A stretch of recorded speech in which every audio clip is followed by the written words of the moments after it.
Hey, how you doing? I'm Iru399. Welcome to the channel. Going to be talking about the next gen today, of course. Well, technically now it's current gen. First impressions of the PS4. I've not gone out and got the Xbox One. I went for the PS4 because I preferred the controller when I was down in London. That's what I was playing with, and I really liked it. I got on well with it, so I figured, the PS4 is the way to go.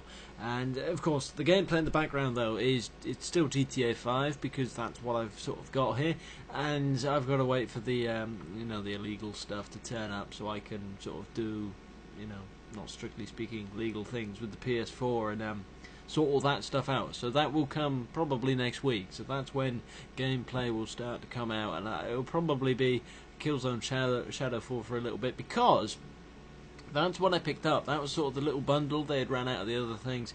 I mean, it was brilliant, and I turned up and I sort of got what I was after, and I was sort of open to whatever they had on offer. Whether it was Assassin's Creed, Killzone. I wasn't going to take Call of Duty, but you know what I mean. Anyway, I got home. I made the video that I put up last night. I'm glad you all liked that. That was brilliant.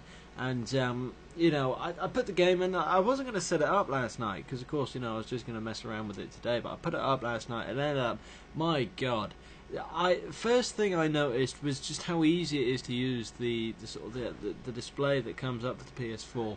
It really is. It's pretty simple. It's clean. It's nice to look at. The music in the background is good, nice and relaxing, and it's easy to navigate. You can see what's going on. You can see your settings, your games, your music and movies. It's all there for you. All right. You can go through sort of that out. You go down a tier. You can click to play a game. It's as easy as that. It really is a nice system to navigate that I found at the moment, and that's how it is. And of course I've got to put the Ethernet cable in. You can go through and connect it. All sets it all up. I think you can choose to connect to the net on the first setup and stuff like that. It is pretty easy to do, and I'm glad of that. I was kind of worried that it would be a little bit more difficult. I've heard the Xbox One has quite a complicated navigational system. I've not seen it myself, but from what I've seen of the PS4, it's quite nice. I do like it. Controller, I guess, because of course I'd played, I'd had some time with the little blighter, and I got on Killzone, and of course it's a game that's come out launch. It's something that they're bundling. The features are going to be there. I was really bloody taken aback at 2 in the morning when the speaker on the front of the remote started screaming at me something, and the touchpad on the front there. I was a little bit worried that just would not work. When you get these new things, it's like, oh yeah, we're trying this. And you go to use it and it's tacky, or it doesn't pick it up, or it doesn't, it just doesn't connect well, and you almost feel like it's a hindrance. With this, there is quite a bit of emphasis on using that part of the controller in Killzone. There's a part where you got like a little owl with you, like a little robot flying around. There are 4 different modes with which he can, attack enemies and help you out.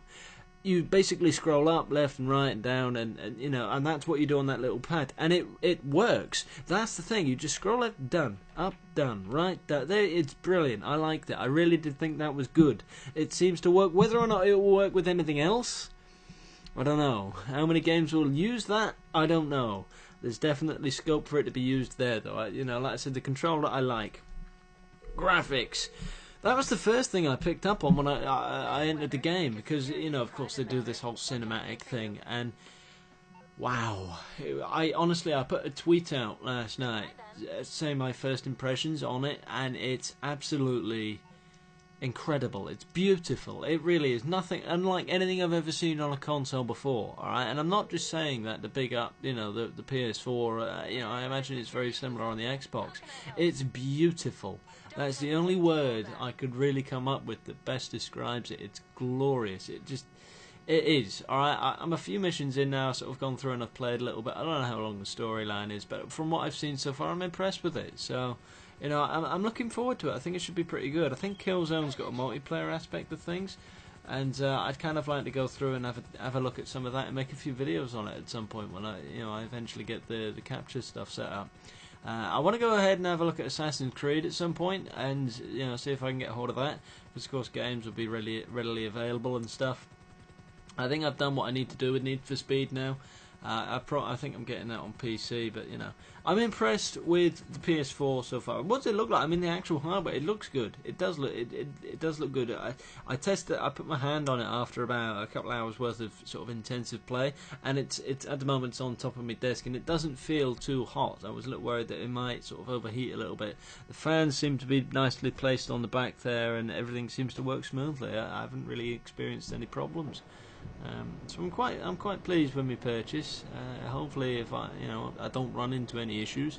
If I do, though, I'll let you know. So, were you one of these people that picked one up last night? If you were in the UK, I know if you're in the States, you've already got one, but we probably already have one.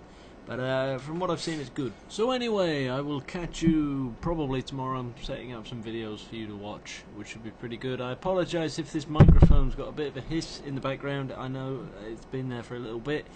I will try to figure that out when I get back. I think it's got something to do with the cable and the connection to the computer, but I don't think it's the mic itself. Anyway, I'll catch you in a bit.